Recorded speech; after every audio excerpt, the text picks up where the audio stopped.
The Master's Mysteries. Tales of Magical Mastery. Episode 41. In Uncle Zhang's memories, when he was in his teens, there was a severe drought in the town of Funyu. It didn't rain for more than 2 years, and the crops failed to grow, causing countless people to suffer from hunger. The Zhang family was the richest family in the town, so they never had to worry about food and drink. However, Uncle Zhang's father was a kind-hearted person, and seeing so many hungry people, he opened a porridge shed to help the disaster-stricken people. The situation was unfavorable, and the Funyu mountain area shouldn't have been like this. If the drought continued like this, even with the Zhang family's strength, it wouldn't be sustainable. This deeply worried Uncle Zhang. Tonight, Father wants to observe the celestial phenomenon at night.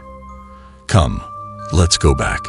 However, Uncle Zhang had always been studying Taoist practices, and he could sense that such a severe drought must have a reason behind it, so he decided to investigate it thoroughly. That night, the young Uncle Zhang, who was only in his teens, secretly opened the door and looked out into the courtyard. He knew that his father was going to perform Taoist rituals and observe the celestial phenomena to find out the cause of the local drought.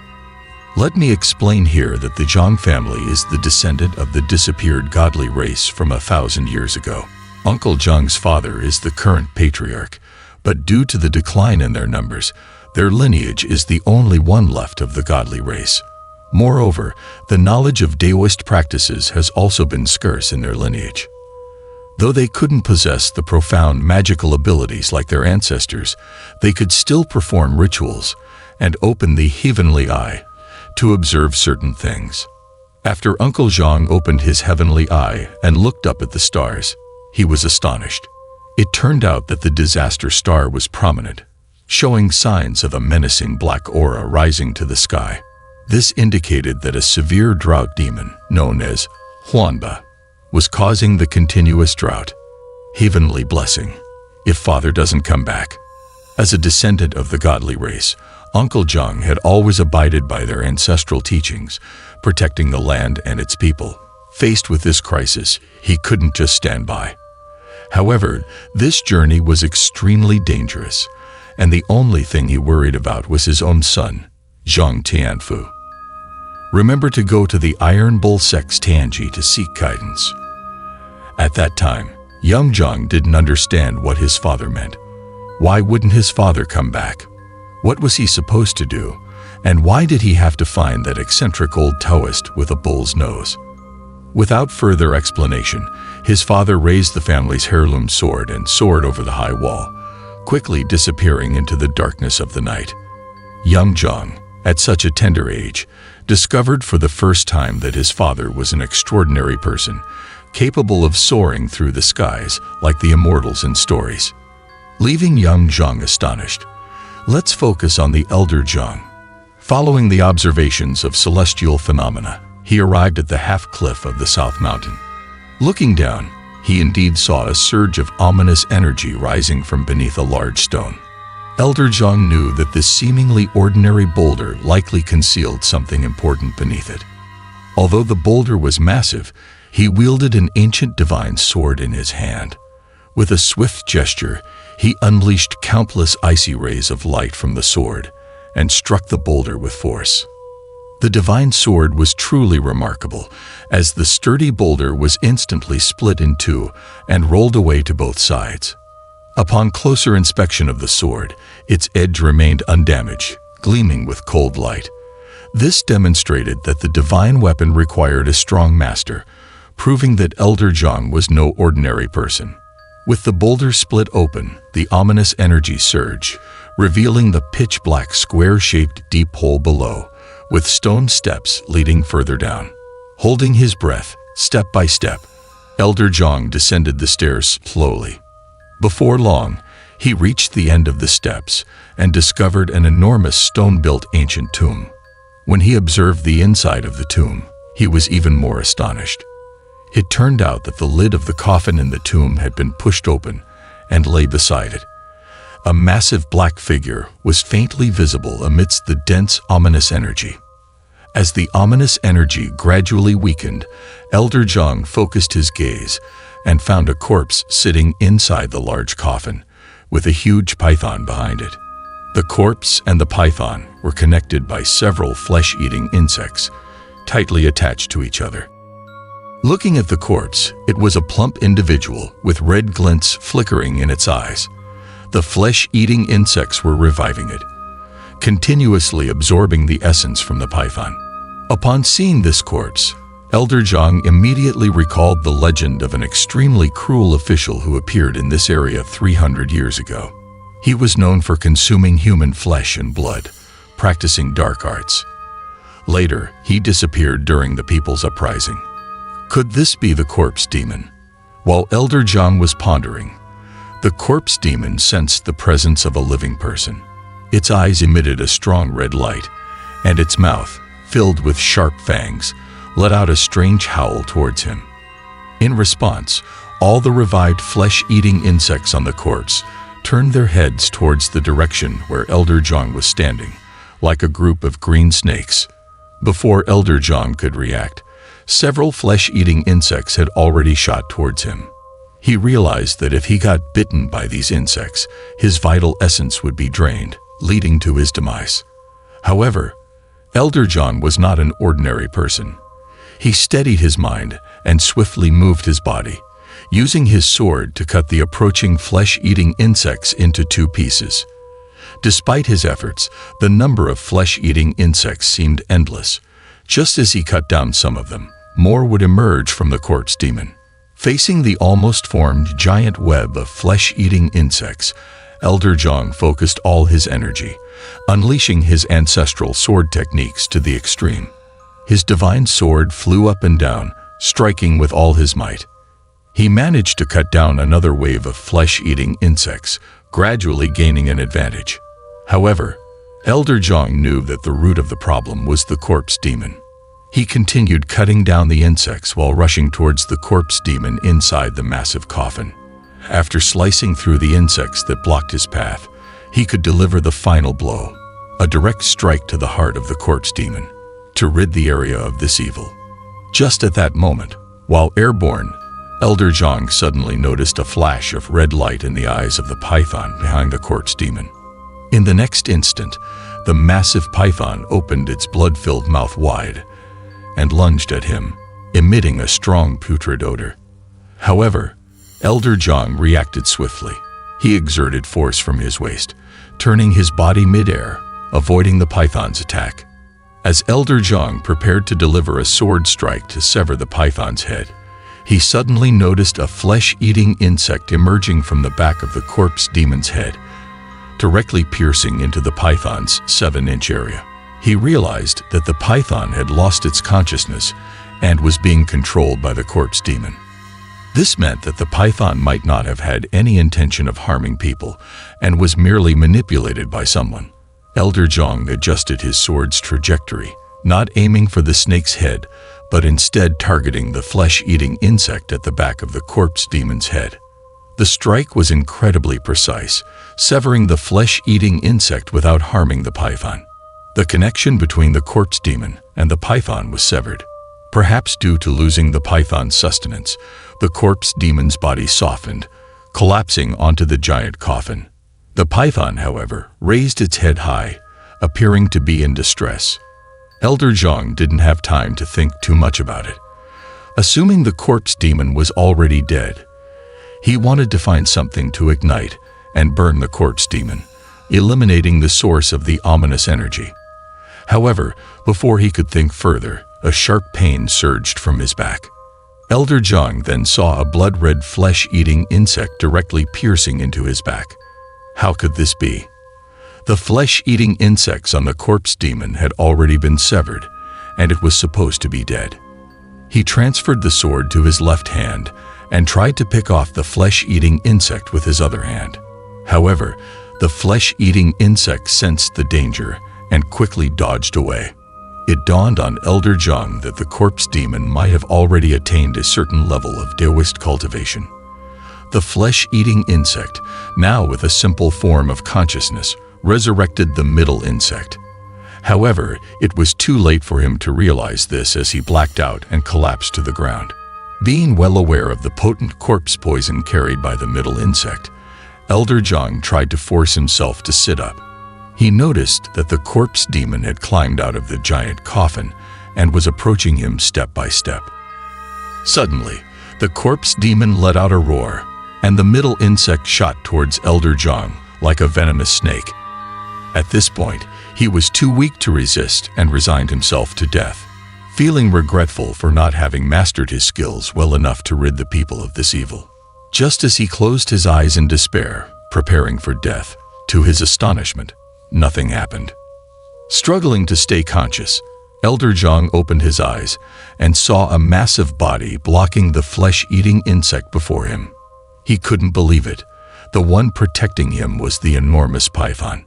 Elder Zhang wanted to understand what was happening, but the poison in his body was overpowering him, leaving him unable to ponder.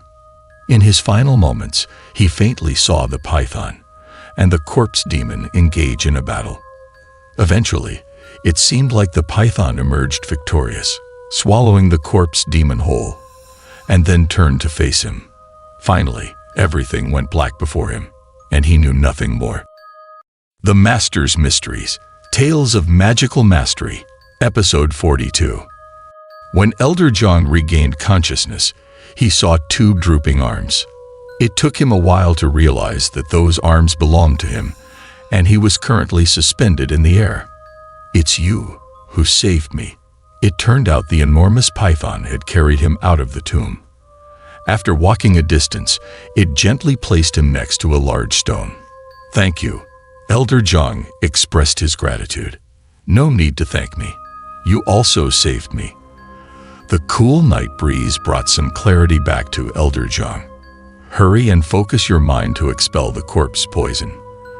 The corpse demon still needs to be dealt with. Otherwise," at this moment, Elder Zhang finally understood that this python's cultivation was profound. It could now speak. "Thank you for the reminder." After thanking the python, Elder Zhang concentrated, assuming the seated meditation posture to expel the corpse poison.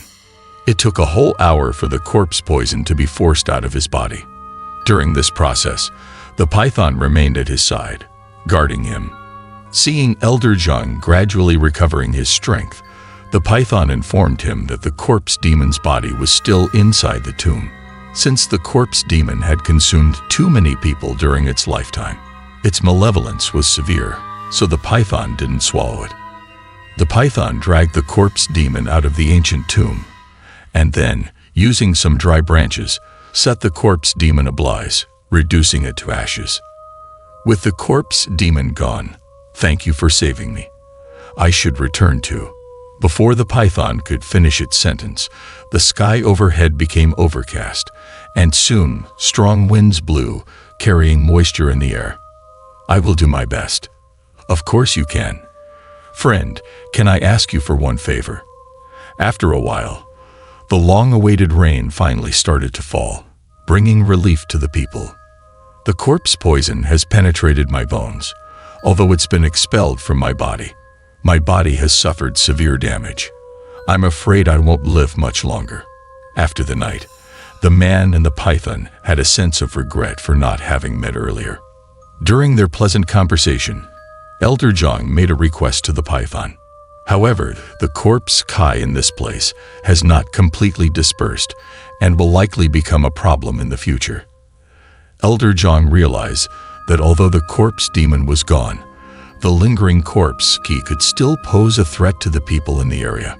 "I want to set up a large array here to dispel the corpse key, but I cannot maintain the array for an extended period."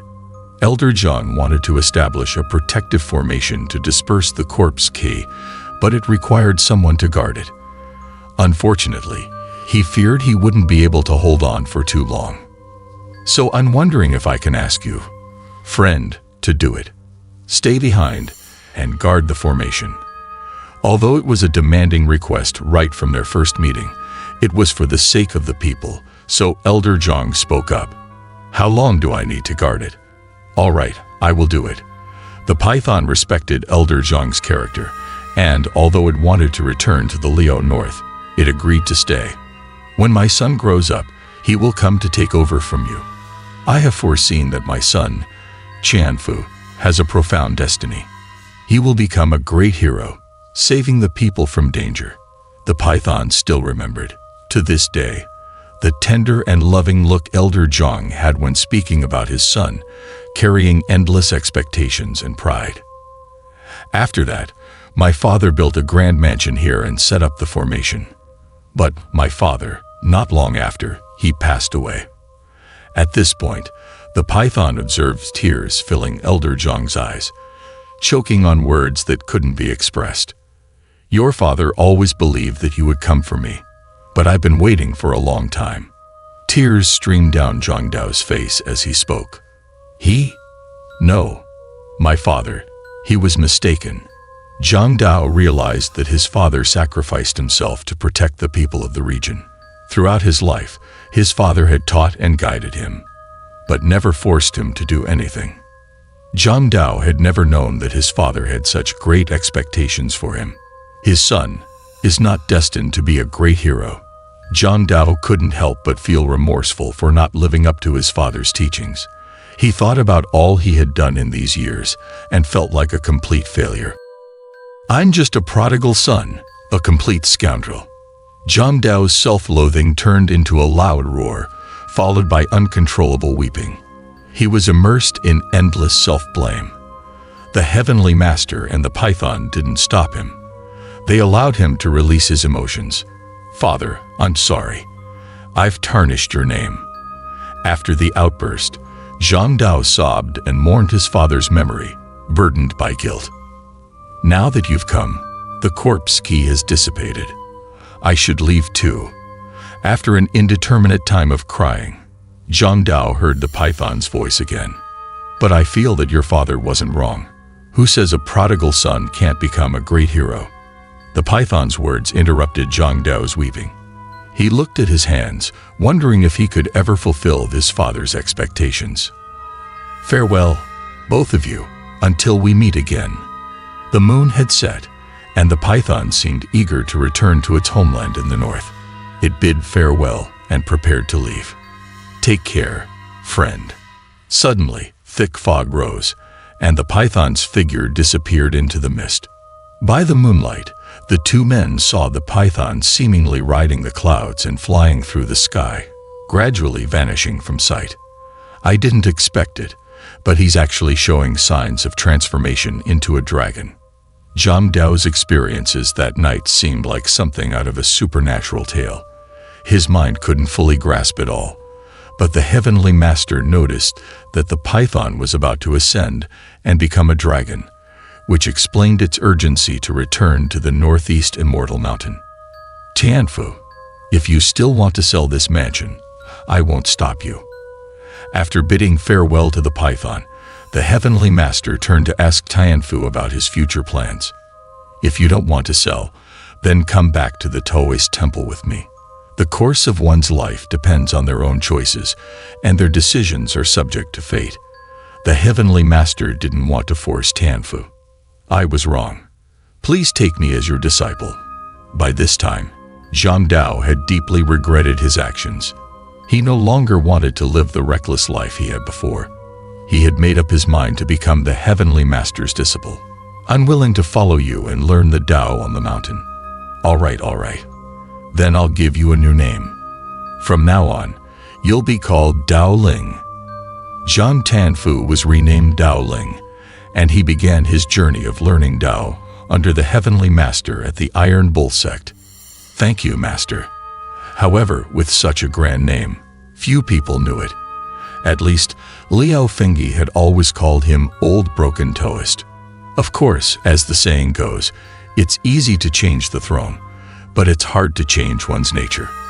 After arriving at the Taoist temple, though he became more composed, he still had some bad habits. Dao Ling, you're drinking again and breaking the rules of the temple. The life of a Taoist was impoverished and regulated, and the strict adherence to rules was something Dao Ling couldn't bear. He often sneaked off to drink, and his fellow disciples disapproved of his behavior. Master doesn't care about me. What are you all shouting about all the time? Dowling didn't like the strict and poor life of a Taoist. He was restless and didn't fit the mold, which caused friction with other disciples. All right, all of you, go back. Master, look at him. If it weren't for you, he would have already incurred the wrath of others and been expelled from the mountain. Despite the Heavenly Master's protection and guidance, Dowling's unruly behavior had earned him the resentment of his fellow disciples. Go to the main hall and meditate on your actions. Copy the scriptures. The Heavenly Master scolded Dowling, urging him to reflect on his behavior. However, just like walking along a river, it's hard not to get wet feet. Whenever he got drunk, he couldn't help but cause trouble. One time, when he returned drunk, he accidentally flung the wine jar, and it hit someone. And it wasn't just anyone. It was a high-ranking official from the imperial court who happened to be passing by and seeking accommodation at the Taoist temple. Who is it? The wine jar landed directly on the head of the imperial envoy as he came out to enjoy the view, causing blood to flow. How dare you attack an imperial official? Are you planning a rebellion? This incident brought great trouble. Not only did it affect the Iron Bull sect, but even the common people of Fu Town were at risk. Calm down, Your Excellency.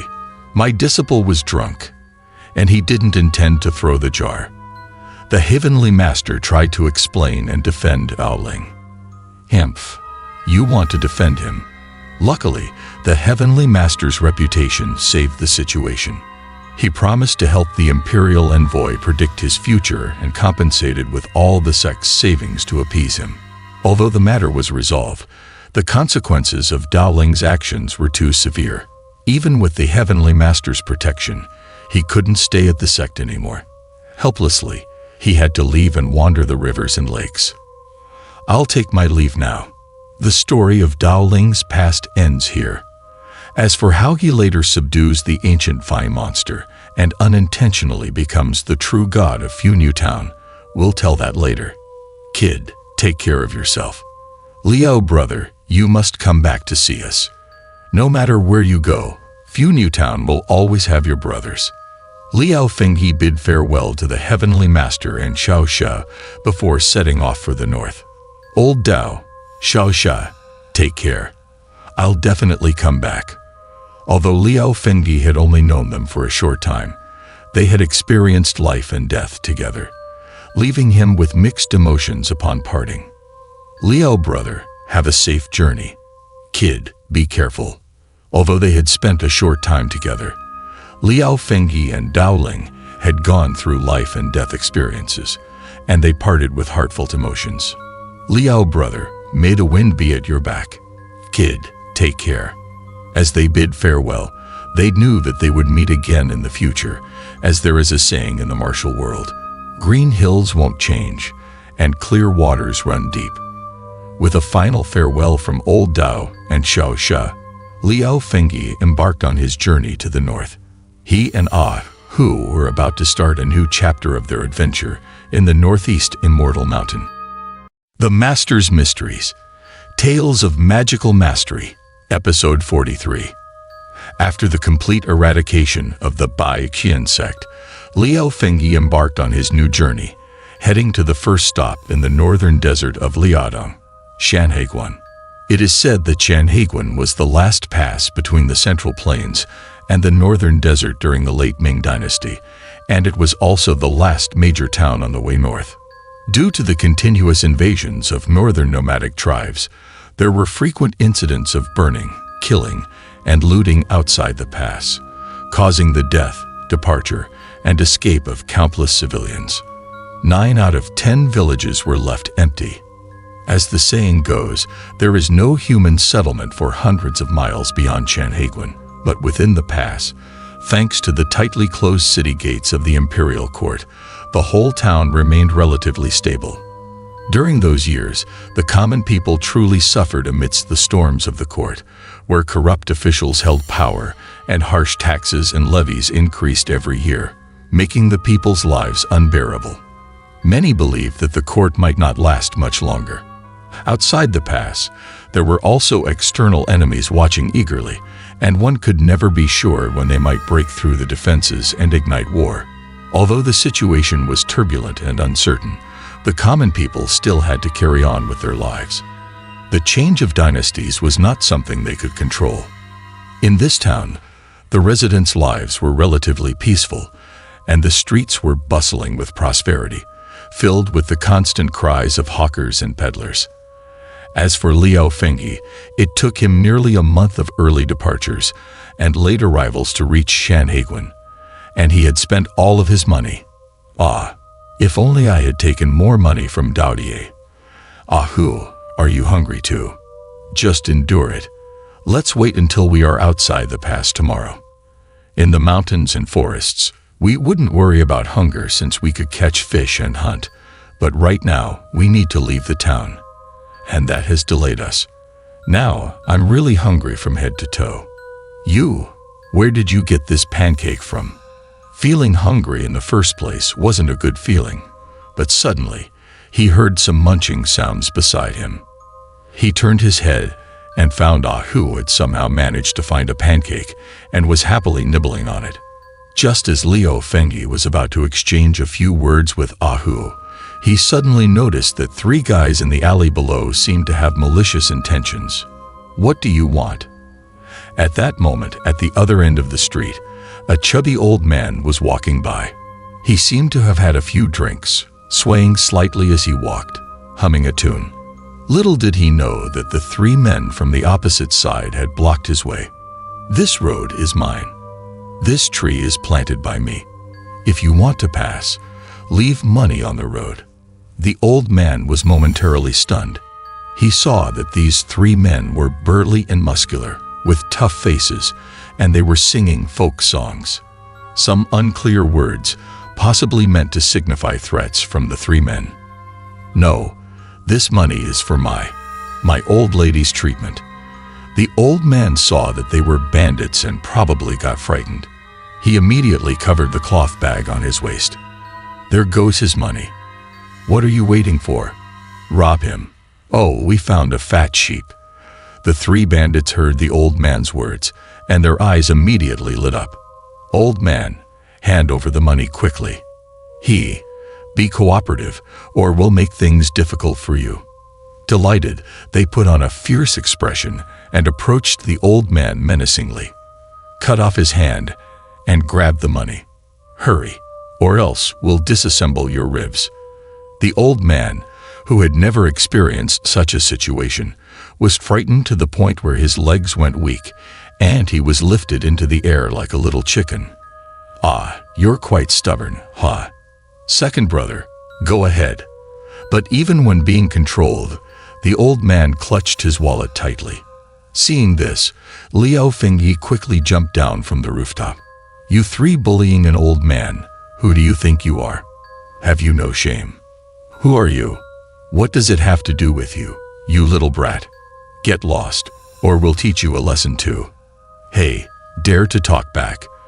I'm Liao Fengyi, and I intervene when I see injustice. Oh, really? Listen carefully. We are the fearsome trio that rules over the northeastern part of the country, a group that strikes fear into the hearts of everyone in the martial world. The 3 devils of Liaodong. Hey, scared now? Kid, if you leave now, you might still have a chance. The 3 silly ones of Liaodong. You guys actually define yourselves like this. Ha ha ha. Scared, huh? Are you really that dumb? He's just playing with us. Kid, you dare play games with us? I think you're looking for trouble. Don't worry, I think I found 3 big piles of trouble. Attack. Teach him a lesson. These 3 guys were over 6 feet tall and weighed over 200 pounds each, and they had some martial arts skills. At first, Liao Fengyi was really on full alert. But there's a saying you can tell if someone's skillful just by stretching out your hand. After just one exchange, Liao Fengyi could see right through their tricks. After a few rounds, Liao Fengyi was a bit disappointed. It turned out these 3 were all bluff and no substance. Their martial arts skills could only be described as mediocre at best.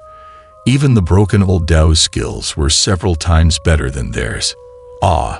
Before 10 rounds were up, Liao Fengyi had beaten these 3 to the point of crying for their parents. They all collapsed on the ground and couldn't get up anymore. So these 3 were just intimidating in name, but in reality, they couldn't fight and couldn't even withstand a beating. Ouch, it hurts so much. I'm in pain. What's wrong? Get up and continue fighting. Knowing that these were just ordinary small thieves, all talk and no action, Liao Fengyi didn't bother fighting them anymore. Oh hero, spare us. We were wrong. We have an elderly mother in her 80s and babies still nursing at home. Please spare us, hero.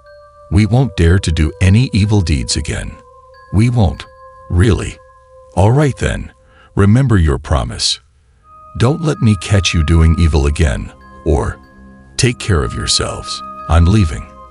Little did he know that as soon as he turned around, the 3 guys who were just wearing smiles put on another face.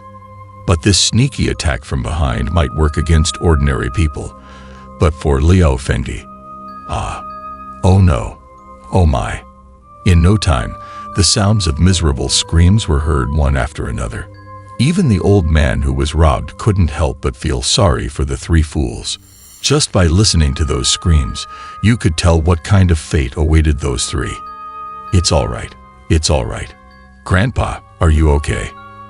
After a quick glance at the 3 men pretending to be dead on the ground, Liao Fengyi turned back to ask the old man. Knowing that he was unharmed, he felt relieved. Young man, really thank you so much. Let me see you off for a bit. No need to be polite. Thank you. That's great. Thanks. Big brother, they're gone. Are you sure? Humph. Bastard. I'll let you go this time. But next time, I won't stop until I kill you. Liao Fengyi's and the old man's figures gradually disappeared at the street corner, while the 3 guys, still trembling, got up from the ground. Not good. He's back. Run. Hero, we were wrong. Suddenly, a figure appeared at the street corner. The 3 guys who were swearing and cursing just a moment ago disappeared in a flash. Actually, the person who appeared at the street corner wasn't Liao Fengyi. It was just an old man passing by. Young hero, you came from inside the pass, huh? Yes. Speaking of the old man, he seemed quite familiar with the guards at the city gate. After exchanging greetings, he led Liao Fengyi out of the pass through a side gate. Sai, I should really thank you properly. Come to my house, have a meal, rest for a few days. But, oh, young man, I was just joking with you. I still want to bother you. Don't worry, sir, I understand. I'll just go with the flow. If nothing happens on this journey, it'll be so boring. The Master's Mysteries. Tales of Magical Mastery, Episode 44. Because he heard that the old man who was robbed said there were demons causing trouble in the village, Liao Fengyi immediately rushed over with excitement. He followed the old man back home and happened to have a satisfying meal. Slow down, don't choke. If it's not enough, there's no shortage of simple meals at home, said Liao Fengyi. To be honest, there's nothing fancy about the meals in rural households, but for someone as hungry as Liao Fengyi, it was like heavenly delicacies. Grandpa, what's the deal with the demons causing trouble? I don't see anyone in this village. When he was half full, he couldn't help but ask the old man about the situation with the village demons.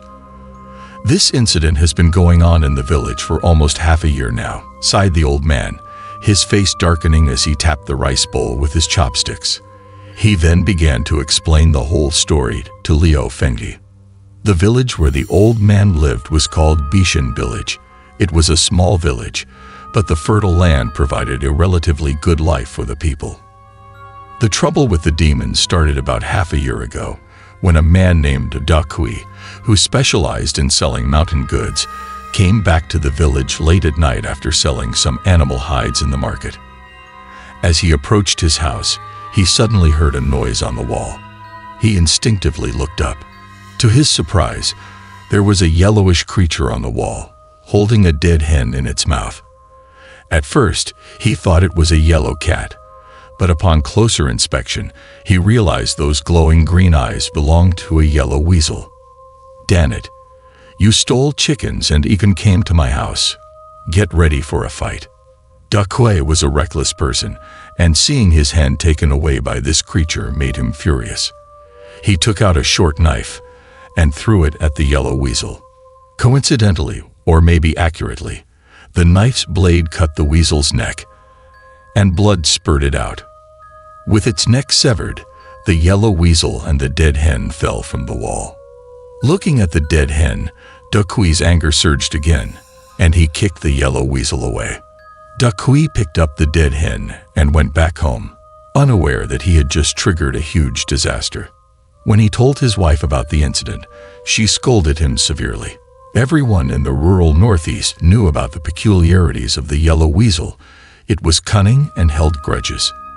But Duque paid no attention to it and didn't believe in such superstitions. "Who's there? It's the middle of the night."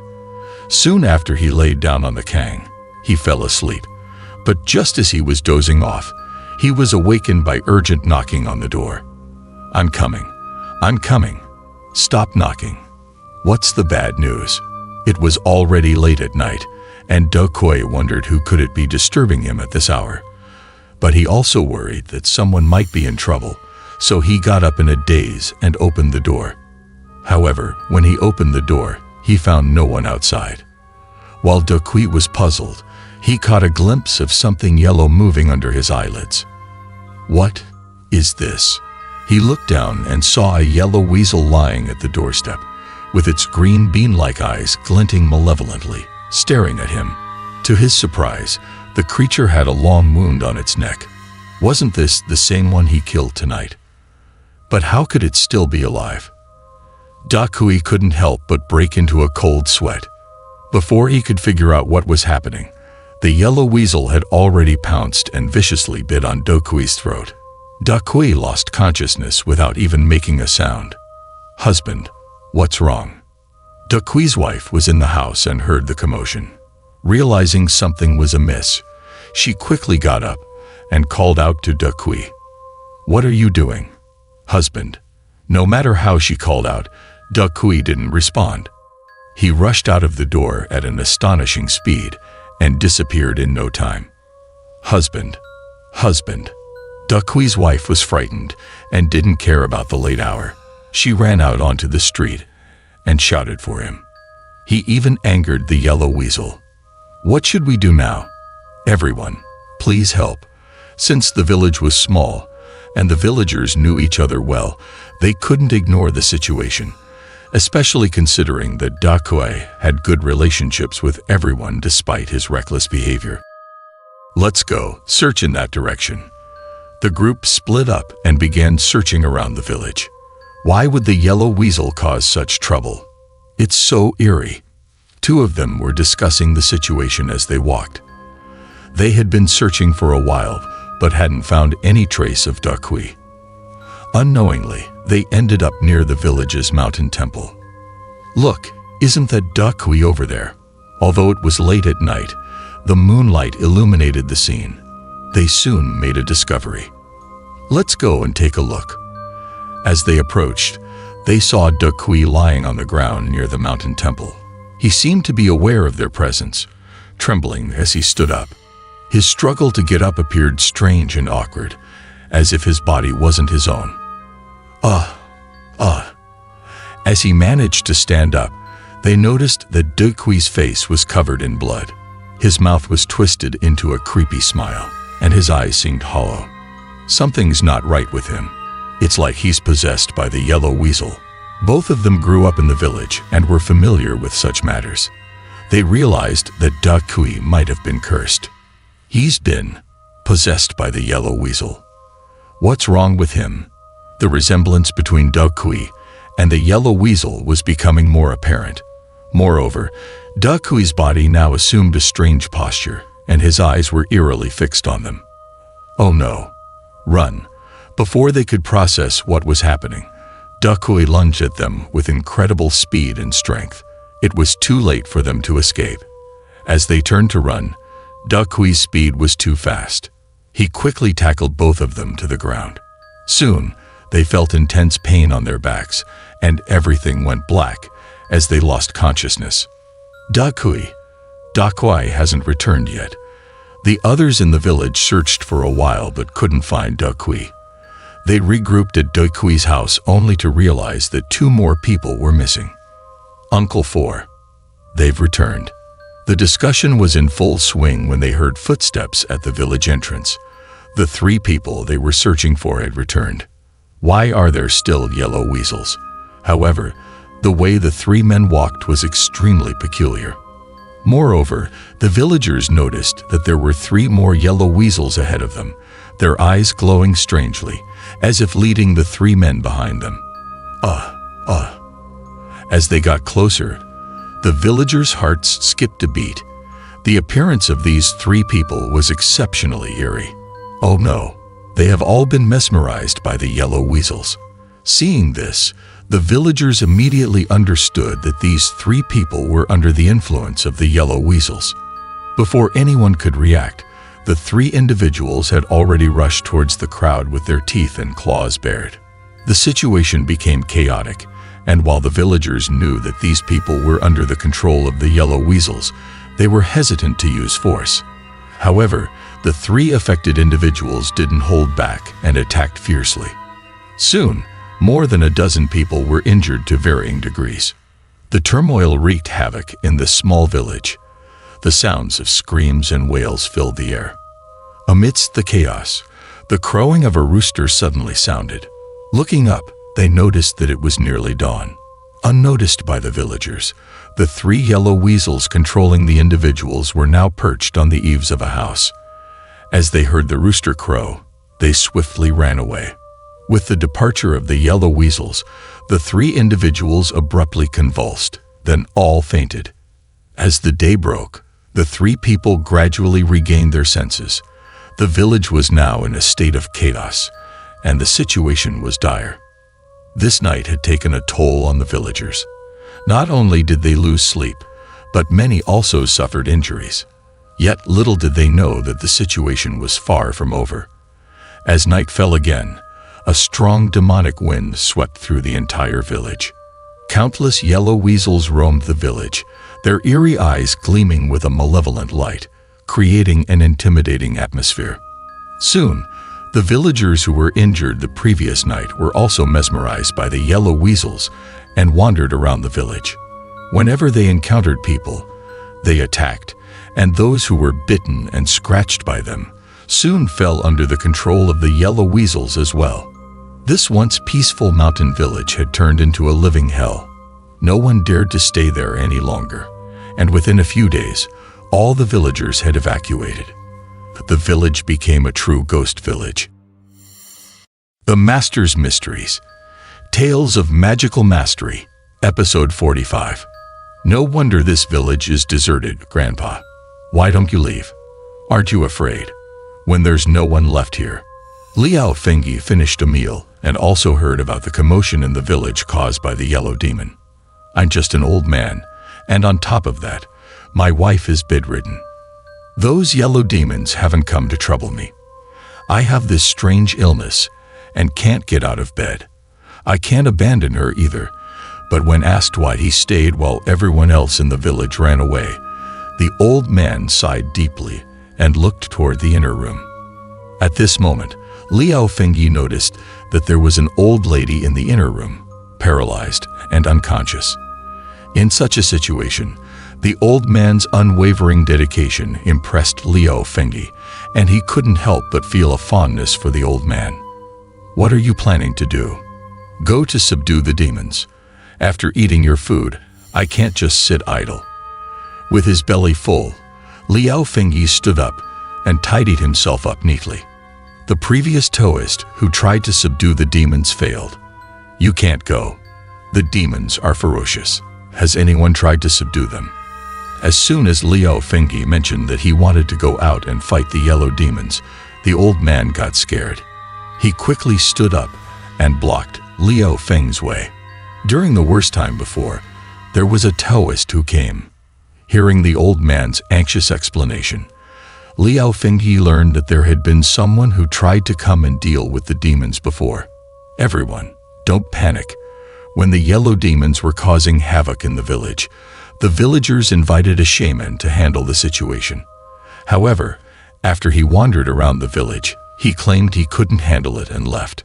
Just when everyone was feeling down, a wandering Taoist arrived in the village. I, as a celestial master, passed by this place and saw the overwhelming demonic energy. I specifically came to help you in subduing the demons and vanquishing evil. This Taoist was quite courageous. After negotiating a reward of 50 tiles of silver with the villagers, he took on the task. That evening, the Taoist set up a platform at the crossroads of the village and began his work of drawing talismans and chanting spells. After tinkering for more than an hour, a large number of yellow-skinned creatures gradually appeared in the village. They surrounded the Taoist, who seemed somewhat surprised and nervous. Chantia Dibing, assist me in subduing the demons. Urgent, follow the order. However, the Taoist was not to be trifled with. He quickly stabilized his mind, brandished his treasured sword, and began his battle with the yellow demons. At first, he did quite well. His sword danced up and down, and in no time, he killed more than a dozen yellow-skinned creatures. The Taoist's confidence began to grow. This Taoist is amazing. Yes. At that moment, several villagers peered over the wall to secretly watch the battle. They were ecstatic to see the Taoist gaining the upper hand. Though it cost them money, they were willing to spend it if it meant getting rid of the demons once and for all. Look over there. However, just then, they felt a change in the atmosphere as a thin mist inexplicably rose in the village. Soon, several people noticed a giant yellow-skinned creature, over a meter long, approaching from the west side of the village. Its eyes gleamed with a chilling light, sending shivers down everyone's spine. At this time, the Taoist was still surrounded by many yellow-skinned creatures and was completely unaware of the danger lurking behind him. And at this moment, the enormous yellow-skinned creature unexpectedly launched an attack. As soon as the Taoist felt the malicious wind behind him, he turned around, but it was too late. The giant yellow-skinned creature had already thrust into his chest. Blood splattered everywhere in an instant. The Taoist then fell to the ground. Everyone saw a bamboo tube-sized hole in his chest, and there was no way he could have survived such a wound. This scared everyone, but even more horrifying events were yet to unfold. The yellow-skinned creature that had entered the wound in the Taoist's chest didn't come out again. After a short while, the already dead Taoist sat up once more. Don't blame me for daring to bring a Taoist to kill my descendants. Moreover, the eerie thing was that he was now under the control of the yellow-skinned creatures. His eyes glowed green, just like those yellow-skinned creatures. Starting from today, send a virgin to the mountain god temple at the western edge of the village as an offering. It was evident that he was now being controlled by the yellow-skinned creatures. The idea of a living yellow-skinned creature burrowing inside a person's body was enough to send shivers down one's spine. My descendants' lives in exchange. Otherwise, I'll make the whole village pay. Even more terrifying were the sinister words he uttered. After saying that, he turned around and led the yellow-skinned creatures out of the village, taking along the confused villagers. At that moment, no one dared to stop them. Remember my words. Whoever is willing to offer their daughter to the yellow demons can stay.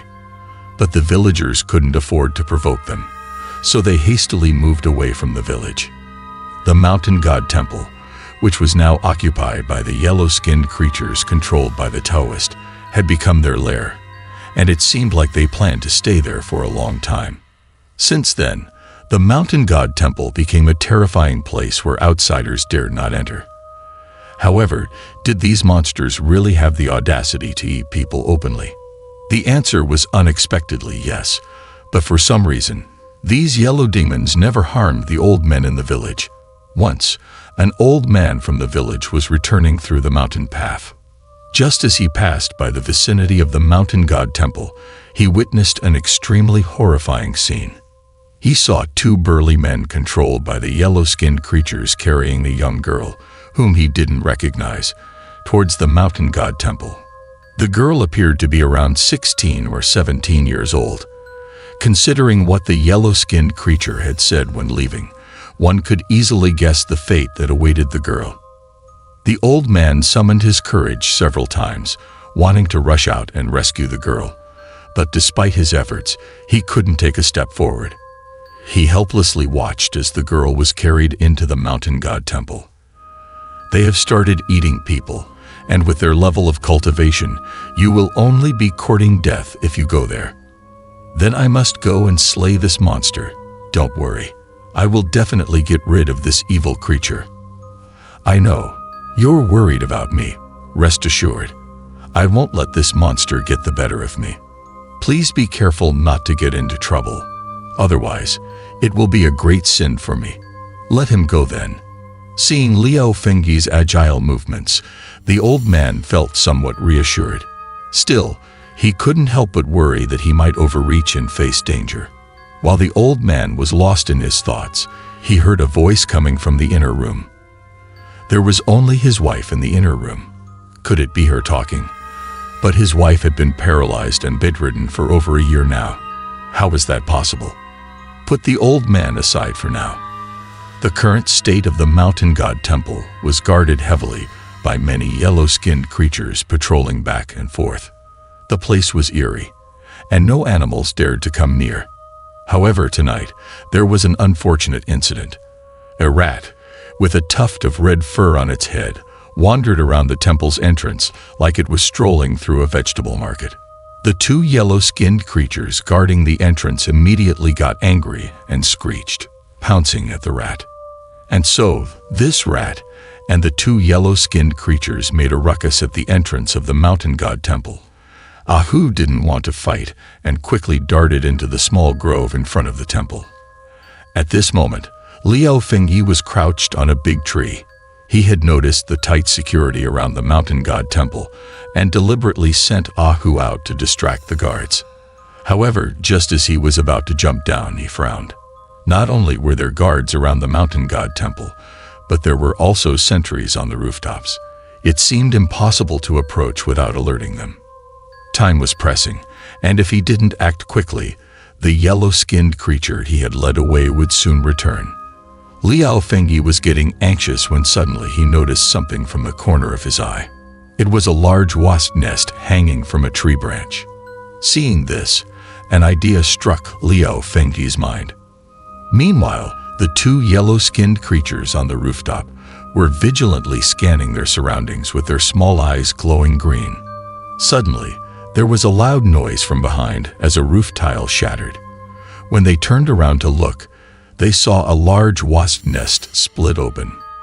As the wasp nest cracked open, a large swarm of yellowish creatures burst out, and immediately dangerous buzzing sounds filled the air. The ferocious wasps immediately locked onto their targets and swarmed towards the two yellow-skinned creatures. The wasps quickly targeted their victims, buzzing fiercely as they flew towards the two yellow-skinned creatures. This terrified the two yellow-skinned creatures, and their fur stood on end as they hurriedly fled. However, the wasps continued to chase them relentlessly. This was exactly what Liao Fengyi had hoped for. With the yellow-skinned creatures and wasps gone, Liao Fengyi gracefully landed on the rooftop of the mountain god temple. His plan was to first assess the situation inside the temple, understand the enemy's strength, and then determine how to approach this battle against the yellow demons. When he lifted the roof tiles, he was not surprised by what he saw inside the temple. There were hundreds of yellow-skinned creatures, big and small. But what troubled him even more was a few burly men inside the temple seemed to have lost consciousness and stood like puppets in the hall. How could he defeat the yellow demons and safely rescue these people? The Master's Mysteries. Tales of Magical Mastery, Episode 46. In the previous episode, we were talking about how Liao Fengyi successfully lured away the Huangpi guards surrounding the mountain god temple and began investigating the situation inside the temple. While pondering how to quietly descend without alarming the monsters inside, suddenly they heard footsteps coming up the mountain path in front of the temple gate. Liao Fengyi was afraid of alerting the monsters, so he quickly flipped and hid behind the roof of a building, observing the situation ahead. When he looked, he was surprised to see two men walking towards the temple gate, escorting a young girl who seemed to be around 18 or 19 years old, heading into the mountain god temple. However, it was evident that the two men had lost their sanity and were controlled by the two yellow demons behind them. The young girl also appeared to be under their spell, with a vacant and dazed expression. Liao Fengyi's first instinct was to go down and rescue the girl, as things would become even more complicated once they entered the temple. But if he went down now, the monsters inside the temple would be alerted, and he might end up surrounded. Just as he was struggling with his decision, he noticed that Hu had already shaken off the pursuit of the Huangpi guards and leaped onto the rooftop. "Go and get these papers. They will come in handy when we set up a big array on the temple pillars," Liao Fengyi said as he handed some paper charms to Hu. As Hu took the charms and went down from the roof, Liao Fengyi pulled out another charm, getting ready for something. This array formation was Liao Fengyi's strong suit, but since he joined the Bai Qian sect, he had been running for his life and never had the chance to use it again. He felt a strong urge to unleash its power. Aurora stars shine, purple gas clouds gather, gods cast spells, aid me in slaying demons. As Hu placed the 4 charms on the pillars of the small temple, Liao Fengyi held up his charm and began chanting an incantation. "Hurry," as per the law. If someone with opened heavenly eyes were here, they would see a faint purple spiritual energy converging onto the charm in Liao Fengyi's hand from all directions. Chen Qi. With a shout, a Tian Gang Foyo array covering the entire mountain god temple was activated. Although the name of this array sounded frightening, it wasn't particularly lethal. Liao Fengyi's purpose was not to kill all the creatures inside the temple, since there were also controlled villagers there. He feared that if the yellow demons panicked, they might harm the villagers. Once the large array was activated, the small temple became filled with scorching spiritual energy, trapping the monsters inside and weakening their demonic aura. However, to Liao Fengyi's surprise, perhaps due to the temple's spiritual foundation, the spiritual energy was so abundant that it was challenging to control the array's power. The effect was unexpectedly too strong. The excessive spiritual energy was trapped in the house and then erupted like an explosion, forcing the 2 yellow demons and the 2 men to retreat several steps from the temple's entrance. This outcome coincided with Liao Fengyi's intentions. Seizing the opportunity when the 2 men and the demons were forced back by the spiritual energy, Liao Fengyi immediately took action. With a swift leap, he landed next to the young girl. What's happening? This is... The yellow demons were momentarily shaken by the spiritual energy, and they temporarily stopped their spellcasting. The 2 controlled men seemed to regain their consciousness briefly. However, since they were outside the large array, the 2 monsters quickly approached the men again and enchanted them once more. The infuriated beasts, witnessing a stranger snatch their prey away, growled fiercely and aggressively at Liao Fengyi. The 2 controlled men, as if receiving orders, had their eyes emit a faint green light, and they aggressively lunged at Liao Fengyi. Liao Fengyi stepped in front of the girl, confronting the 2 men. He understood that these were ordinary villagers controlled by the yellow demons, and he couldn't hurt them severely. After considering his options, Liao Fengyi retrieved 2 golden darts from his waist. When the 2 men lunged at him with menacing claws, Liao Fengyi flicked his wrist, and the golden darts shot out. Liao Fengyi aimed for the men's heavenly spirit acupoints, a crucial point for bewitching and controlling one's mind and intelligence.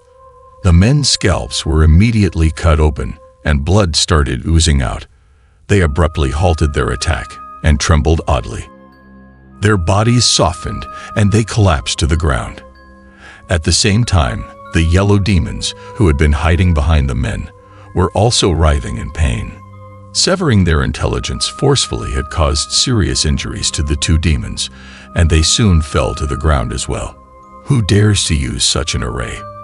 After rescuing the girl and defeating the yellow demons in front of her, just when Liao Fengyi's heart finally relaxed, he heard a furious roar from behind.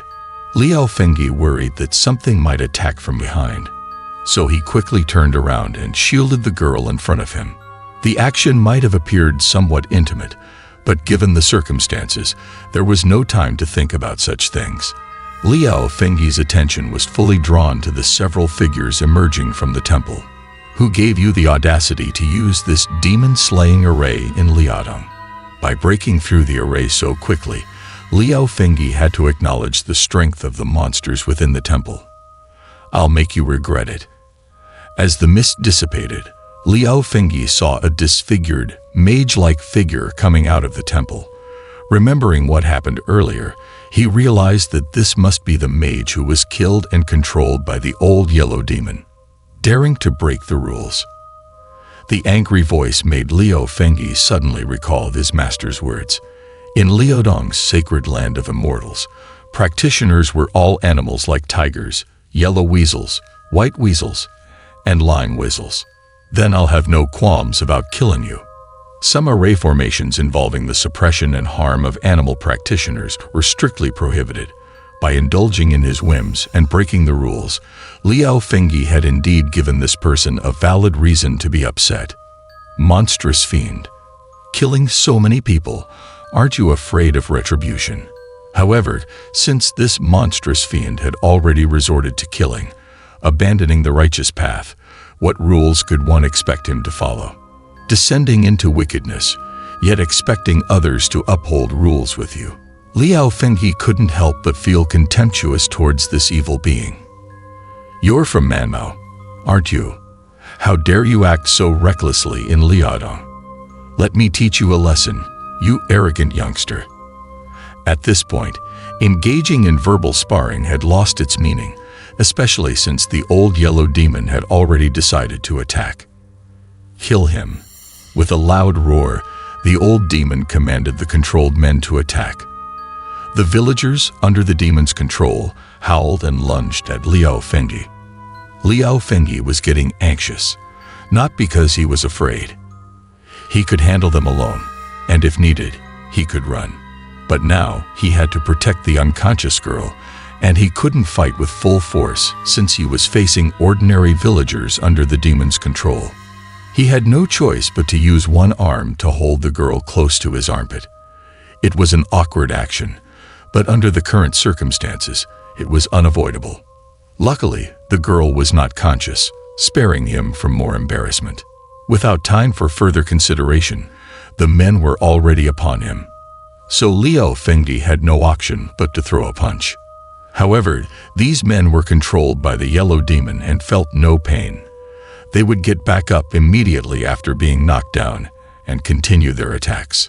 Liao Fengyi couldn't hit them too hard due to the girl in his arm, and he found himself struggling to manage the situation. He had no choice but to grit his teeth and persist, without any other viable options at the moment. But even in such a predicament, Liao Fengyi couldn't think of a better way to handle it. The cunning old yellow demon controlled the villagers with increasing expertise, making their attacks more cunning and difficult to defend against. To avoid harming the innocent, Liao Fengyi had to be extremely cautious and controlled in his responses.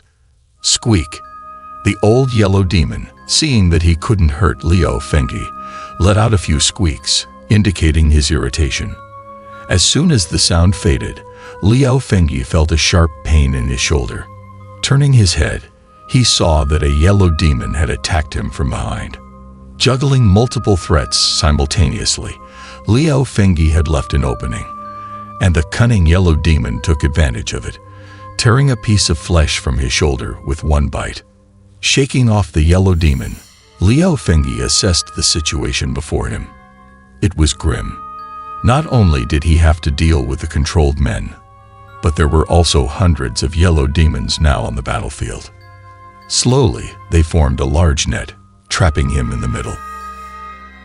The Master's Mysteries. Tales of Magical Mastery, Episode 47. Liao Fengyi and the girl he rescued were trapped in a siege. Despite making several attempts, they couldn't successfully break out. He was also bitten hard on the shoulder by a yellow demon. Liao Fengyi gritted his teeth and tore off the yellow skin from his shoulder, throwing it on the ground. Warm blood gushed out, but he didn't have time to check the wound. The situation before him was not optimistic at all. He couldn't free himself from dealing with the controlled villagers, and taking care of the girl made things even more difficult. As the encirclement gradually tightened, Liao Fengyi started sweating profusely. Did he really have to force himself to harm those controlled villagers? Before he could think of a way out, several sturdy men rushed forward, accompanied by several yellow-skinned demons. Liao Fengyi couldn't bring himself to use deadly force, so he tried his best to handle the situation carefully. However, his restraint only led to more intense attacks from the villagers. Their eyes glowed green, and they were ruthless in their actions. They coordinated perfectly with the yellow-skinned demons. As one fell, another took their place. Some even launched surprise attacks. In no time, Liao Fengyi's clothes were soaked with sweat. Surveying the situation around him, Liao Fengyi furrowed his brow. He was injured in several places and couldn't hold on much longer. Moreover, if he persisted, the girl would probably be in danger. Liao Fengyi no longer dared to be reckless. He knocked down one of the strong men and swiftly carried the girl through a gap. Don't let him escape. Kill him. The yellow demon saw Liao Fengyi's attempt to flee and roared, giving a sinister order. Hundreds of yellow-skinned demons and the strong men chased after them, screaming miserably. Shanshen Temple. Liao Fengyi knew there were many yellow-skinned demons around, and he wouldn't be able to escape easily. He had to come up with another plan. When he approached the temple, Liao Fengyi pushed off with his legs and leaped onto the roof. Standing high, he looked around in all directions, trying to find a suitable escape route. "Hey, can you let go of me?" Just then, a delicate girl's voice sounded in his ear. He looked down to find the girl he was holding under his arm blinking at him. "What's wrong?" Reluctant to let go, the position they were in was somewhat ambiguous, and Liao Fengyi felt embarrassed, thinking she was still unconscious and wouldn't notice. But now that she was awake, his face turned red. "Ah, it hurts." The girl teased him again, making Liao Fengyi nervous. He immediately let go of her. "Hey, can't you be a bit gentler?" Caught off guard, the girl fell quite hard, and Liao Fengyi wanted to apologize, but his mouth opened and closed without words. "When did you wake up?" Trying to ease the awkward situation, Liao Fengyi intentionally raised his voice, hoping the girl would overlook what just happened. "Tch. I wasn't actually unconscious. You know, I know everything. But this girl just won't cooperate. Why are you pretending to be unconscious? Do you realize you're quite heavy? You got me all fired up, taking care of you, dodging attacks, and getting injured, only to find out you were faking it. I haven't even blamed you for ruining my plan. I was using a strategy to infiltrate the enemy's camp." The girl ignored Liao Fengyi's complaints and started scolding him. It turned out she had pretended to be confused to execute a plan to infiltrate the enemy's camp. "Young lady, do you think? What did you say? Are you trying to provoke me to a fight?" Liao Fengyi didn't believe her words. The girl seemed to be around 18 or 19 years old and didn't look like a martial arts expert. "Imph. Today, I'll show you." Liao Fengyi's doubtful tone irritated the girl. Nine-tailed spirit fox, immortal mountain. Listen today, the disciple speaks out. Originally invited the holy fairy Hu from the Hu family. Descend from the mountain to keep peace among mortals. No longer pay attention to Liao Fengyi. The girl formed two hand seals. Then, as if performing a play, she sang a long verse melodiously. The immortal family walks out of the ancient cave mountain, closing the Huangsha cave door with a grasp, stepping on green clouds to the mortal world. Waving the flag to welcome the wind's auspicious sign, the girl gently closed her eyes. Her fingers kept changing gestures rapidly, showing extreme dedication. The deified sage descends to the mortal world, stepping on the 7 stars constellation, wielding the whip to eliminate demons and gods, cutting demons, expelling evil, and sealing immortals once again. The verses were rhythmic and melodious, and when combined with the girl's clear voice, they sounded truly pleasant. Liao Fengyi was momentarily stunned, and suddenly, a tile made a sound, and he quickly turned his head to look. Attack! Kill them! Under the command of old Huangpi, several yellow demons had already rushed onto the roof, their eyes gleaming, slowly approaching the two. Be careful. They're coming up. Disciple is here to welcome the immortal carriage. Please show your true appearance. Fairy.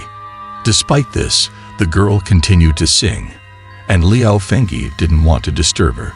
He wanted to go up and fend them off. Fairy of the Hu family, appear. Just then, the girl suddenly shouted, and her body trembled violently. Disciple Chodi respectfully welcomes the fairy. Liao Fengyi was dumbfounded as he saw a huge fox phantom suddenly appear above the girl's head. Such a scene would be invisible to ordinary people, but Liao Fengyi possessed the heavenly eye and saw it clearly. Isn't that the worthless bunch from the Huang family? Fairy. Not only that, but the large fox's phantom also started a conversation with Xiaodi. Could this be the immortal from the northeast that the master and the old broken Taoist spoke of? They've caused a lot of harm in this area. Xiaodi and the large fox ignored Liao Fengyi's shocked expression, looking relaxed while facing the numerous yellow-skinned demons. At this moment, dozens of yellow-skinned demons rushed towards them like lightning. Liao Fengyi was worried about Xiaodi's safety and wanted to pull her back. But the big fox opened its mouth in midair and let out a roar, scaring those yellow-skinned demons, making their fur stand on end. Huquilin. Several small yellow-skinned demons didn't dare to confront the fox, howling as they jumped down from the roof. You dare to meddle in my affairs when our wells don't interfere with each other's waters. However, the old Huangpi wasn't afraid, his face full of anger as he scolded the large fox.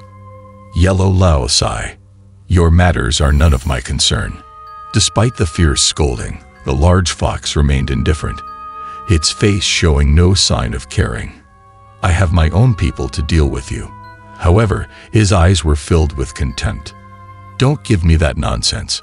I, Wang Lao Sai, fear no one. Obviously, old Huangpi sensed that the big fox's words were off, but in front of his subordinates, he remained tough. Ha! Such arrogance. But soon, as a cold voice sounded from behind him, his body trembled, and his face changed drastically. Wang Yuan is here. Hey, you there, watch closely. Who are you calling you? At this point, even Liao Fengyi felt the tension in the air. A real expert has appeared. Xiaodi's words made Liao Fengyi suddenly nervous, and he looked down. Weren't they going to establish a hall and talk it out? Liao Fengyi immediately realized that the newcomer was also a seasoned yellow-skinned demon, but his level of cultivation gave an unpredictable feeling. Huang, fourth master, so imposing. I never expected him to appear in human form, without any trace of his beastly appearance. Although you are the tribe's chief, my seniority surpasses yours by much. It's not your place to reprimand me. The old Huangpi, possessing the mage's body, sounded defiant, but also showed signs of unease. In that case, should I give you a satisfying lesson? Wang Yuan was determined, not interested in engaging in verbal battles with the old Huangpi. You dare. Raising his hand, a dazzling golden light gathered on his palm, its force making one's hair stand on end even from a distance. The old Huangpi seemed stunned by this terrifying power. Disregarding his dignity, he turned around and ran in a sorry state. But before he could take a few steps, a powerful energy struck him. Wow, so cool! Watching the powerful energy contained in the golden light, Liao Fengyi was stunned and couldn't find words to describe just how strong this person's abilities were. The Master's Mysteries. Tales of Magical Mastery, Episode 48. The patriarch of the Huang family, Wang Yuan, appeared without saying a word. With a single palm, he instantly struck the magician controlled by the old Huang, and they were both knocked back. This move was truly powerful, sending the old man flying more than 10 meters away. He tumbled on the ground for a while before coming to a stop. Wang sighed. Are you not coming out? The old man lay motionless on the ground, but everyone present knew he hadn't died. If I were to make a move and catch you, this magician's body is just a vessel he controls. The true evil mastermind, old Huang, hides within this vessel. The consequences wouldn't be pleasant. Wang Yuan drifted like the wind to the old man's side and coldly spoke. Wow, Wang Yuan looks so handsome. Are you serious? On the other side, Xiaodi was even more excited by Wang Yuan's dashing appearance. Liao Feng couldn't understand why a fairy like her would be so infatuated, making him feel a bit jealous. To your elders you are so ruthless, resorting to such cruel methods. Wang Yuan. But it was evident that old Huang didn't want to reveal himself. He once again controlled the broken body of the magician and stood up. Do you think I'm really afraid of you? That resolute appearance seemed ready to risk everything and fight to the death with Wang Yuan. After uttering those fierce words, Huang Sai rushed toward Wang Yuan with lightning speed. Harming women and tarnishing my Huang family's reputation. Do you still want to live? As for Huang Yuan, the first time he made a move, he showed some restraint, only attacking the lifeless body. But now he had already decided to act ruthlessly. Delusional. Seeing the lifeless body approaching, he unleashed a palm emitting golden light, and it seemed capable of pulverizing the corpse into pieces. However, this old Huang was extremely cunning. Knowing he couldn't defeat Wang Yuan, as the lifeless body approached him, he suddenly emerged from the corpse and leaped behind Wang Yuan, launching a deadly attack. Thinking that this surprise move would surely succeed, but little did they know that Wang Yuan had already seen through it. He swiftly dodged the attack with ease, while simultaneously reaching out with his right hand. Wang Yuan's movements were swift, and he firmly grabbed old Huang's neck, leaving the old man dumbfounded. I never wanted to become this tribe's leader. It was you all who forced me into it. Here, we must clarify that Wang Yuan's seniority within the Huangxian tribe was initially low. However, due to his deep spiritual connection and hundreds of years of cultivation, he became the first in the Huang family to reach the level of a great immortal. What's wrong? Not satisfied now. This move made those higher-ranked members of the tribe feel uneasy. They initially thought that Wang Yuan, being young, would merely be a figurehead while they controlled the tribe's affairs. As long as I am in charge for one day, I won't allow such scum to live. Unexpectedly, after becoming the tribe's leader, Wang Yuan drastically changed the Huang family's practices. He turned into a generation's ambitious leader, and those higher-ranked elders suffered greatly, no longer daring to commit evil deeds. Such ruthless methods. Shouldn't these scum be killed? As he killed his own kind with a firm grip, Liao Feng couldn't help but marvel, realizing that as a leader, one needed to be ruthless to control so many monsters. Dare to follow Wang Sai out here. All the members of the clan who came along had their monster tendons severed. Shanshen Temple. After killing Huang Sai and severing the tendons of the group of little yellow-skinned creatures, they lost their qualifications for cultivation and could only live like ordinary wild beasts, subject to aging and death. Defiance will be met with merciless death. When Huang Yuan spoke, Those little yellow-skinned creatures scattered like birds and beasts. Having their tendons severed was better than dying in this situation. Huxiangu, thank you for helping me uncover the scum within the tribe. Seeing that all the tribe members had left, Wang Yuan turned to Huxiangu, who was on the roof, and greeted her. But someone here used forbidden techniques. Won't you protect them? And ignore it. Suddenly, he shifted his focus, pointing towards Liao Fengyi, who had used the demon-slaying formation just now. Everyone understands that Huang Yuan got rid of the scum within the tribe in front of them. Although he did it himself, it was still a bit embarrassing for him. Now he just wanted to save face. Your words put me in a difficult position. Thanks to this young man. Huxiangu immediately took over the conversation, and Liao Fengyi noticed that the big fox behind him had transformed into a beautiful woman. Otherwise, my disciple would have been harmed by Huang Sai. He's just a scum that needs to be eliminated. Huxiang's words were concise and revealed her intention to find a reason to protect Liao Fengyi. I don't think I did anything wrong. I'll deal with the consequences of my own actions. Shan Shenfu is a matter of giving each other face, but who would have expected to encounter such an inexperienced and foolish guy like Liao Fengyi, who impulsively jumped down on his own? It was I who used the demon-slaying formation. What do you intend to do? Now, Liao Fengyi had handed his own handle to others, letting them catch him. Is this guy a fool? Xiaodi, you should never marry someone like him. You're going off topic. Liao Fengyi's actions almost drove Hu Quilin and Xiaodi crazy. They had never seen such a clueless young man. Indulging in the massacre of living beings. I can see that you're not innocent in all of this either. A straightforward remark that stabbed right into the hearts of others. Good. Good. It seems that the mages of the Guani region are truly righteous. Wang Yuan wasn't someone with a good temper, but he was now actually amused by the infuriating young man in front of him.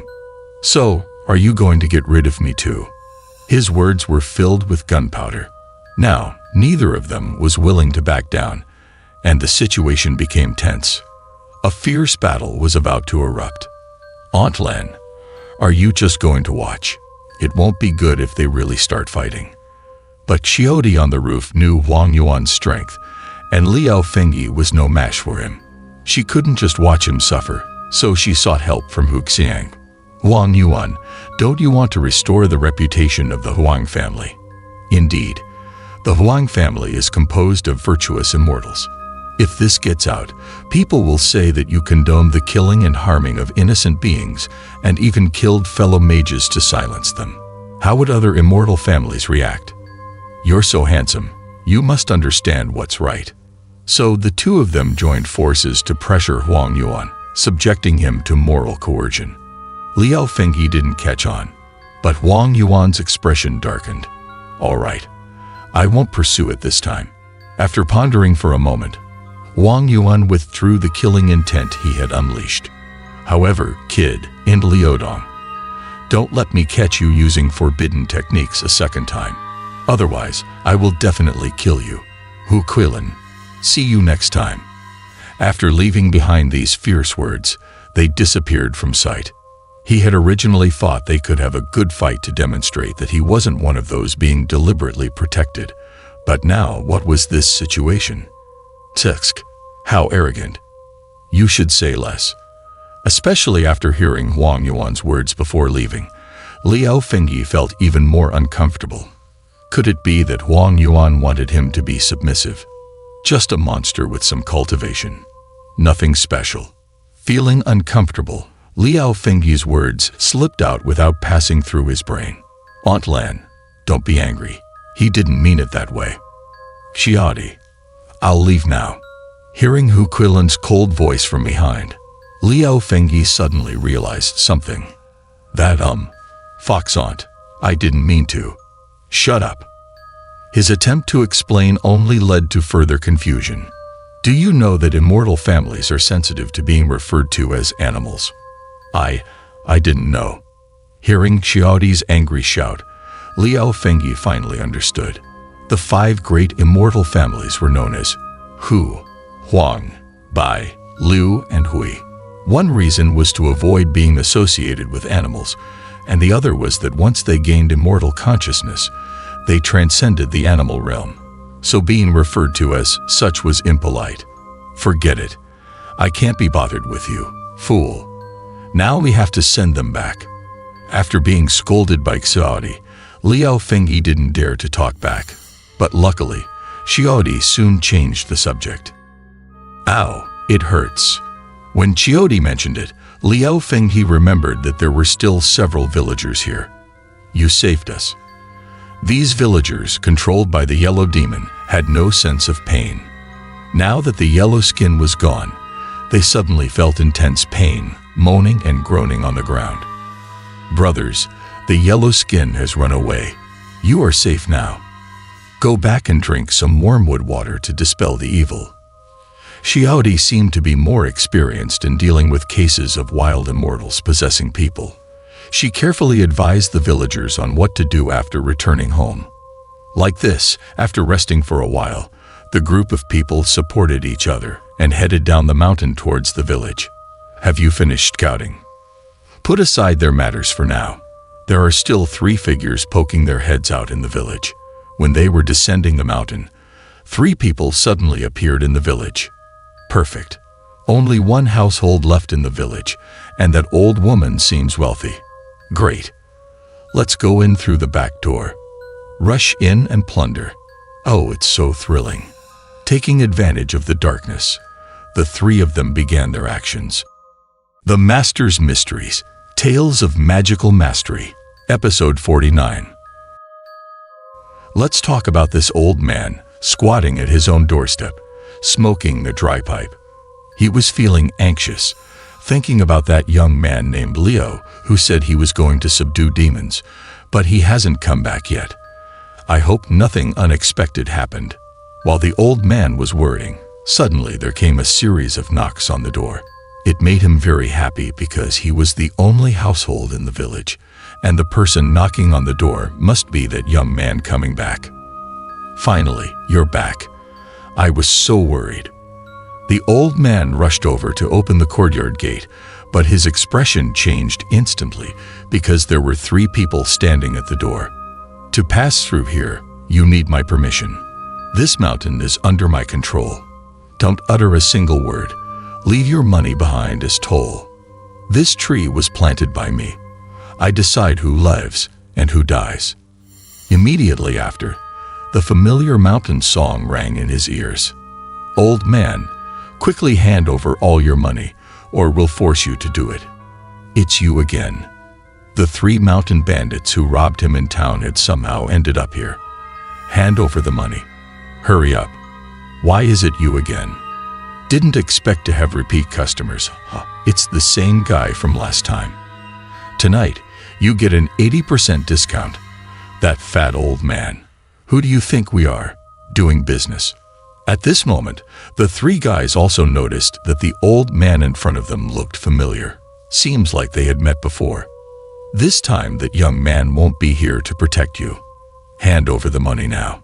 Dealing with familiar faces is much easier.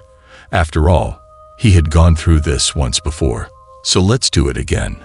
Even if you scream your lungs out, it won't help. Help. Help. The old man was frightened, shouting at the top of his lungs, but there was no one else in the village. Would his screams really help? How lively it is. Unexpectedly, someone responded to his scream. Several people quickly heard a young man's voice from behind. The 3 silly of Liaodong meet again. The 3 turned around, and to their surprise, it was the young man who had ruined their plan last time. Didn't I tell you? Don't push us, boys. It's the 3 ferocious men of Liaodong. But this time, they didn't appear so weak. Instead, they yelled back with great vigor. Well, you've gained some backbone. After hearing their words, Liao Feng leaped down from the gate tower. Even though the 3 ferocious men of Liaodong seemed fierce this time, the result was the same. After just a few rounds, they were all moaning on the ground again. We used our feet earlier. Now let's try our fists. Big brother, don't misunderstand. We were just worried about him. We came to visit and didn't know the way home. It's all a misunderstanding, sir. Then the scene changed, and the three quickly put on smiling faces, doing a complete 180-degree turn in their attitude. Since you're all home safely, we'll go back now, sir. We won't fight you anymore. But remember, the next time we meet, we'll definitely beat you up. The three spoke while moving toward the entrance and then, in a split second, turned around and ran away. Speaking of those three, they rushed out of Zhang Laohan's house in a panic and ran into Miss Qiadi. There was a young girl. Just now, Liu Feng heard Zhang Laohan's call for help and took a step forward, while Qiadi followed behind and unexpectedly ran into the three ferocious men of Liaodong. Big brother, third brother, wait. Seeing Qiadi, the three men immediately stopped in their tracks. They didn't expect to encounter a beautiful girl all alone at this late hour. I want to have some fun with her. This is not your expertise. Let us help you. Together. These guys seemed to have lost their minds. They had just run away in embarrassment, but now they had evil intentions. Girl, I'll be very gentle. Oh my, she's so beautiful. With a wicked smirk, the three of them encircled Qiadi. Come on. Give your big brother a kiss. Be our wife, and we'll protect the village together. These three guys were too preoccupied with the pretty girl and failed to notice what Qiadi was holding in her hand. At that moment, the third man among the three ferocious men of Liaodong fell for it. He felt a shadow flash before his eyes, and something whipped hard across his face. He immediately let out a miserable scream and was sent flying, leaving the other two speechless. Aren't you jealous of him?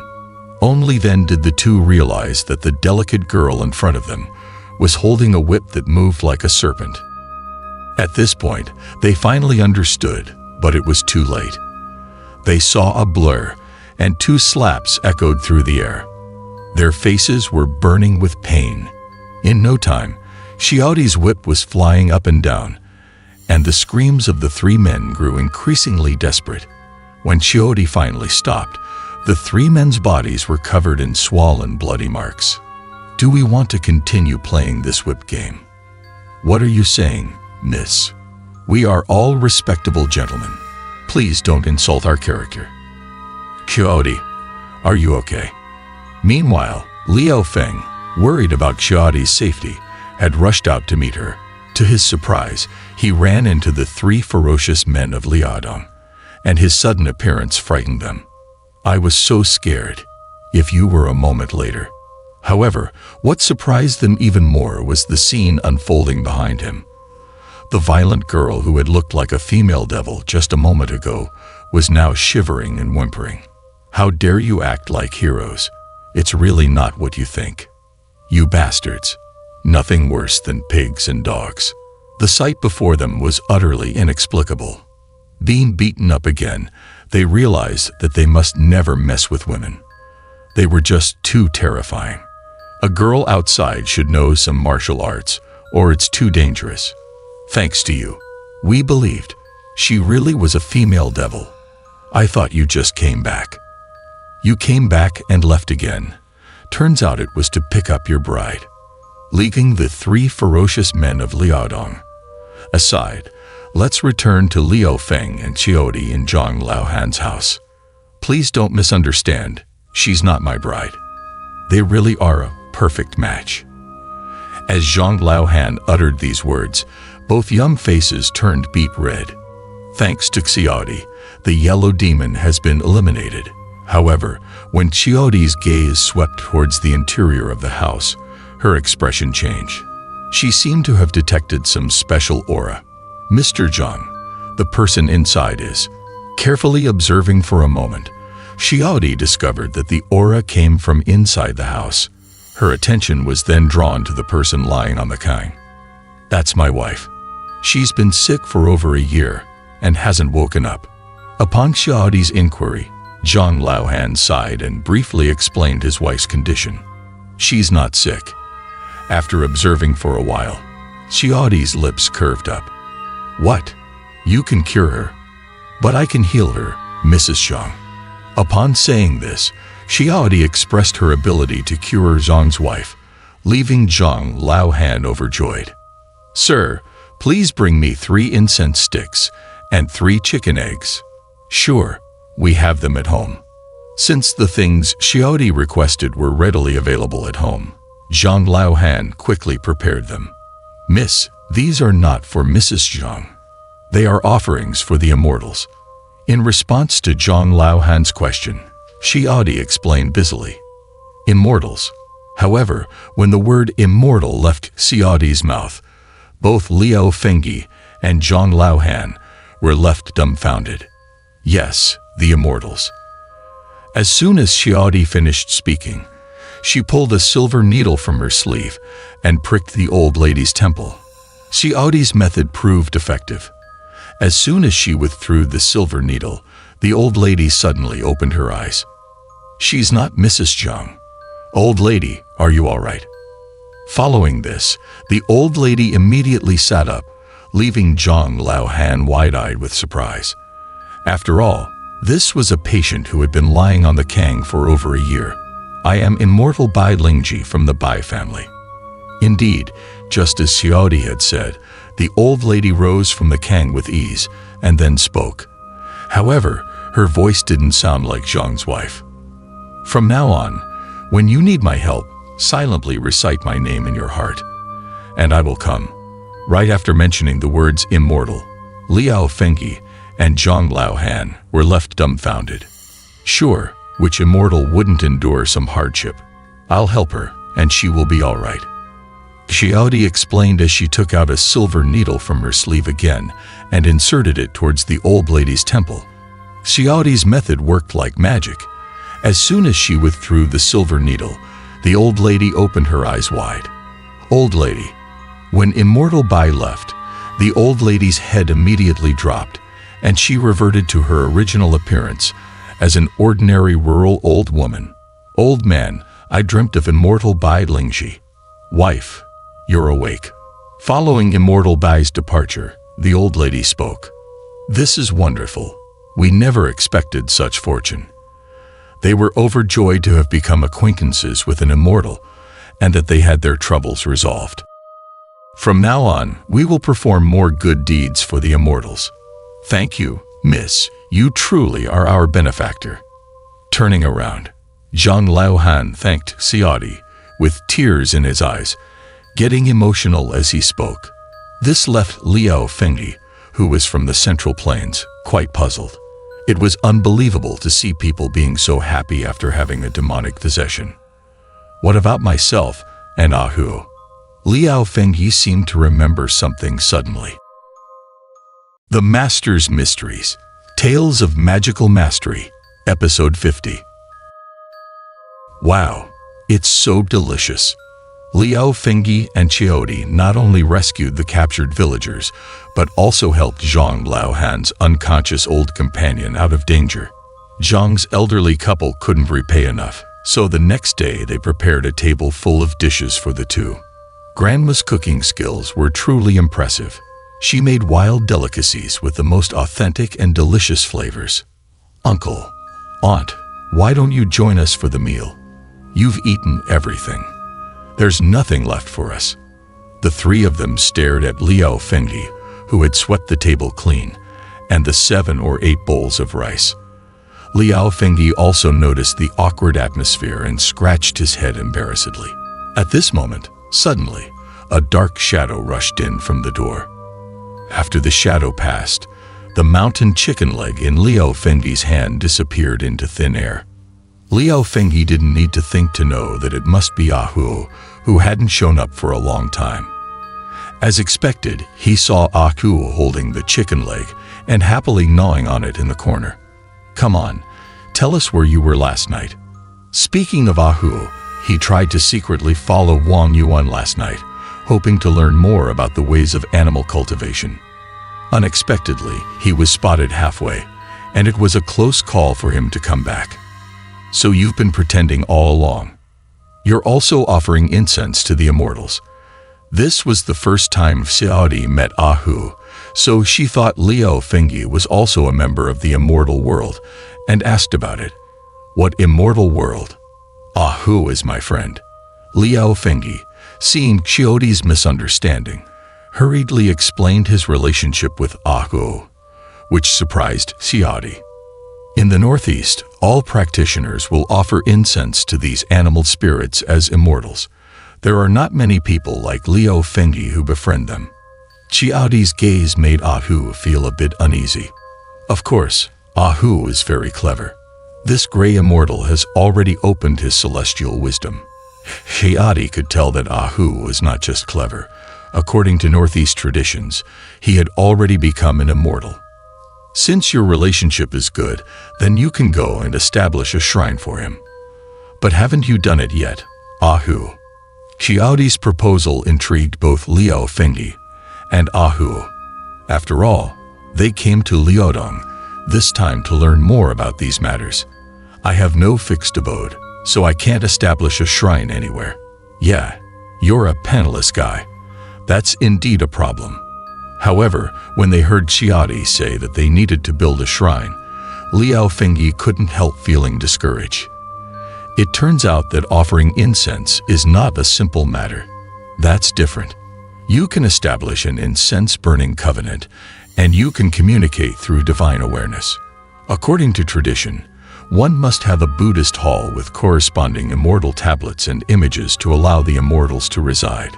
And it can help accumulate yin virtue for the immortals and aid in their cultivation. Also, the practitioner needs to offer incense, healing the sick, and aiding the afflicted on behalf of the immortals, thus accumulating yin virtue and allowing the immortals' cultivation to progress. Divine awareness communication and accumulating yin virtue. After offering incense, you can communicate with the immortals through divine awareness. This aspect made Liao Fengyi and Ahu very excited. They envied how Xiaodi interacted with the tiger immortal in the mountain god temple. Let me think if there's any other way. I'll also help you. This poor kid, think of something. Though it's appealing, these requirements are indeed quite challenging for Liao Fengyi. I've tidied up the room. Rest early. But remember, it's up to us to make things happen. We'll take it one step at a time. Auntie, how come? Is something wrong? Told you have only one room. Are you a couple? After an awkward joke, the two rested at Zhang Laohan's house for a day before saying goodbye. As they hurriedly left, Zhang Laohan and his wife couldn't help wiping away tears. You've misunderstood. No, we are not. Oh, this is really embarrassing. Who told you to push so hard? Ouch, it hurts. Don't be so forceful. But they didn't go far. Instead, they'd returned to the mountain god temple outside the village. Relax a bit. You're as stiff as a rock.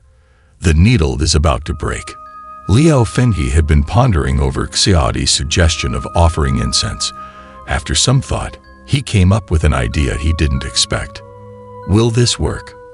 The method he came up with caught Xiaodi's attention. Maybe it could work, but since it was the first time, they were both a little worried. This is the spirit child pattern of our Maoshan sect. It can serve as a vessel for the soul. I used runes to make the altar. Liao Fengyi's idea was simple.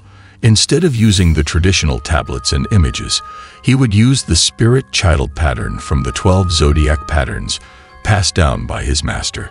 Shouldn't that be fine? Moreover, he's skilled in talismans and formations, so he filled the spirit child pattern with runes, creating a temple formation. This way, he could carry the shrine on his person. What should we do next? I'll help you establish the connection. Now that they had set up the shrine on his body, the next step was to establish the connection. According to Xiaodi, establishing the connection meant creating a passage in Liao Fengyi's divine awareness, allowing Ahu's immortal entity to come and go and communicate with him. This is shamanic secret technique, so it should be more convenient. For an ordinary person, this process would be torturous. But Xiaodi said she would use shamanic secret technique to make it less painful for Liao Fengyi. It will hurt a bit at first, But you'll get used to it. Could a grown man be afraid of pain? This would be too embarrassing in front of a girl. So Liao Fengyi gritted his teeth and gently closed his eyes. Xiaodi used a long silver needle to pierce more than 3 inches directly into Liao Fengyi's forehead. In an instant, Liao Fengyi felt as if there was a barrier in his mind that had been pierced through. Endure it. It won't last long. Ah, it hurts. It's unbearable. Then you and Hu will chant the divine mantra together. Thankfully, Xiaodi had repeatedly emphasized this before. Liao Fengyi had mentally prepared himself. He patted his head forcefully and endured it. The divine mantra will link your minds with Ahu's. It's also the way you will call for Ahu's divine awareness in the future. Liao Fengyi had heard Xiaodi sing the divine mantra before, and it sounded beautiful. But Xiaodi also said that as long as he sincerely meditated on it silently, it would have the same effect. Chant along with me. What else could be said? Liao Fengyi and Hu lined up, led by Xiaodi. They silently chanted along. In the northwest corner, Qian represents heaven. A golden light shines upon the mortal realm. In the northeast corner, the upper level represents mountains.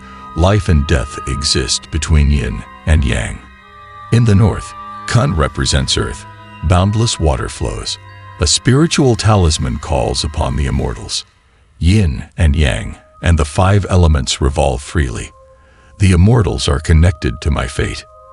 After finishing the divine mantra, Liao Fengyi suddenly felt an icy and bone-chilling wind rushing into the passage in his mind.